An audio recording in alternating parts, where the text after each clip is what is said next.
संस्कारों को बहुत गहरी चोट पहुँचाई है। OTT प्लेटफॉर्म्स पर जो दिखाया जा रहा है बहुत अश्लील है, परिवार में साथ बैठकर देख नहीं सकते। इससे हमारे नैतिक मूल्यों का ह्रास हुआ है। क्या सूचना प्रसारण मंत्री ये बताने की कृपा करेंगे कि सोशल मीडिया प्लेटफॉर्म्स के माध्यम से अश्लील और सेक्स संबंधी सामग्री के अवैध रूप से प्रचारण को रोकने के लिए वर्तमान में मौजूदा तंत्र क्या है, और इस तथ्य को ध्यान में रखते हुए कि उक्त कानून इन प्लेटफॉर्मों के दुरुपयोग को रोकने के लिए ज़्यादा प्रभावी नहीं है, क्या सरकार का मौजूदा कानूनों को और अधिक सख्त बनाने का प्रस्ताव है? अध्यक्ष जी, माननीय सांसद महोदय ने जो प्रश्न रखा है वो विषय वाकई बहुत ही महत्वपूर्ण विषय है। माननीय अध्यक्ष जी, आज सोशल मीडिया और OTT प्लेटफॉर्म का जो युग है, इसमें जो पुराने कई इंस्टीट्यूशंस थे, डेमोक्रेटिक इंस्टीट्यूशंस, और जो एक प्रेस का एक प्रकार था जिस प्रकार से एडिटोरियल कंटेंट होता था, एडिटोरियल चेक होता था, कोई भी चीज़ छप रही है वो सही है गलत है उसके बारे में पूरा एक निर्णय लेके मीडिया के अंदर लाया जाता था, वो एडिटोरियल चेक आज ख़त्म हो गया है। उस एडिटोरियल चेक के ख़त्म होने के कारण आज सोशल मीडिया एक तरफ से फ्रीडम ऑफ प्रेस का एक बहुत बड़ा माध्यम है, लेकिन साथ ही साथ दूसरी तरफ एक अनकंट्रोल्ड एक्सप्रेशन जिसमें कई तरह के वल्गर कंटेंट वगैरह भी आते हैं। अभी जो एग्जिस्टिंग कानून है माननीय अध्यक्ष जी, उसको निश्चित तौर पे और कड़ा करने की ज़रूरत है, और मैं निवेदन करूंगा इसके ऊपर एक कंसेंसस बने। माननीय सदस्यगण, पहली बार माननीय सदस्य अपनी बात सदन में रख रहे हैं। नए सदस्य प्रश्नकाल है, आप प्रश्नकाल चलने दें। आपका जो विषय है प्रश्नकाल के बाद चर्चा पर बात करेंगे। आप प्रश्नकाल चलने दें। आप सदन नहीं चलने देना चाहते, सदन में गतिरोध पैदा करना चाहते हैं। सदन चले, मर्यादा से चले, सभी मान्य सदस्यों को अपनी बात कहने का पर्याप्त समय पर्याप्त दो। आप भी को भी अपनी बात रखने का पर्याप्त समय पर्याप्त अवसर दिया जाएगा। पहली बार मान्य सदस्य के प्रश्न है, पहली बार चुनकर आए हैं। मेरा आपसे आग्रह है कि सदन को चलने दें, अपनी अपनी सीट पर जाकर विराजें। सब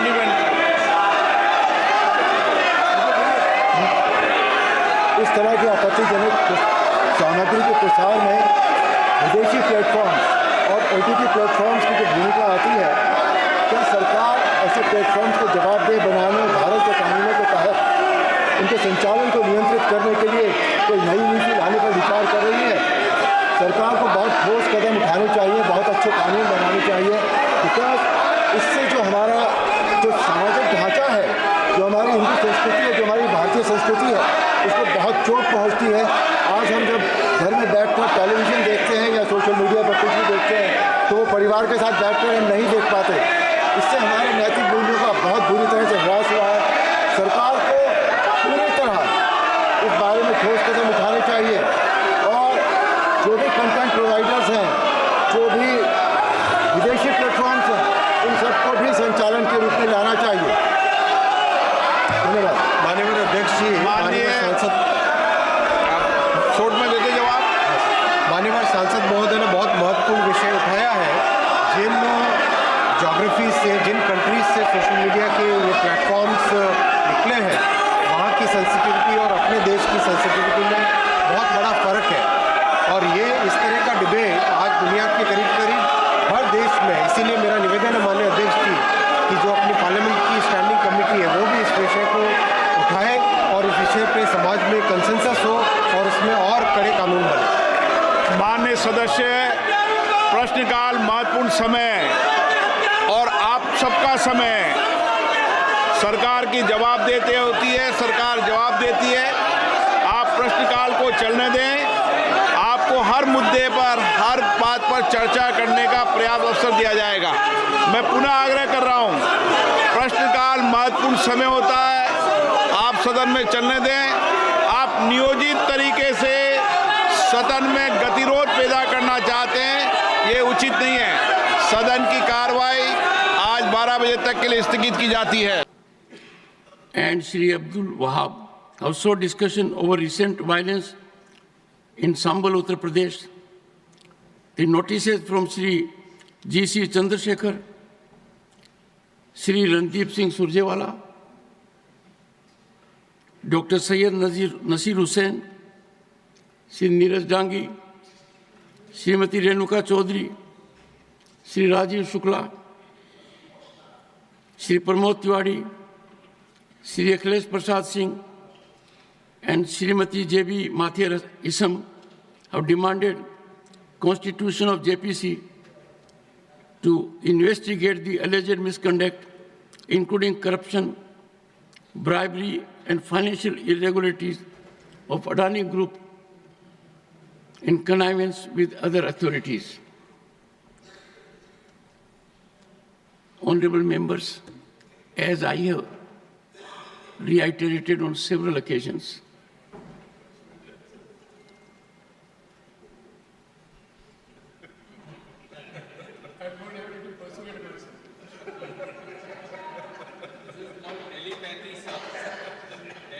I thought it wise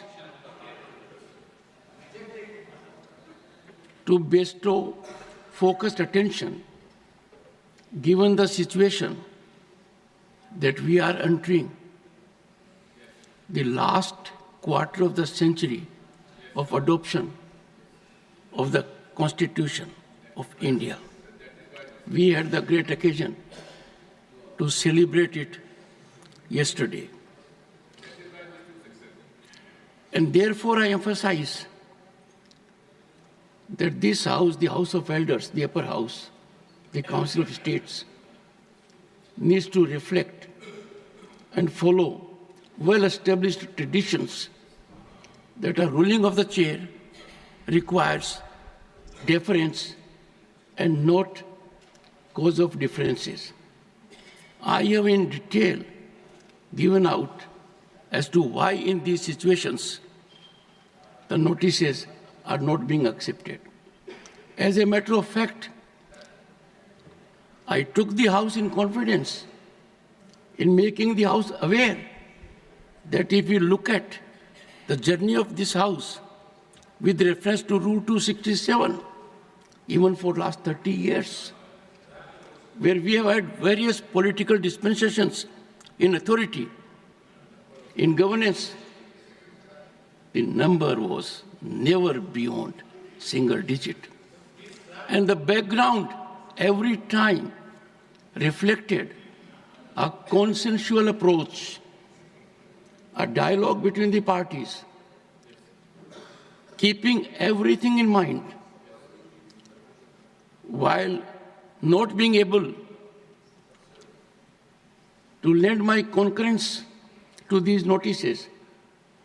I would appeal to the members of this House, this being a historic day, the very first day of the fourth quarter of the century of adoption of the Indian Constitution. Let us raise the productivity bar. Let us generate an atmosphere that we exemplify by discussion, dialogue, deliberation, and adherence to rules. All these issues, honorable members, there will be occasion to raise in accordance with rules.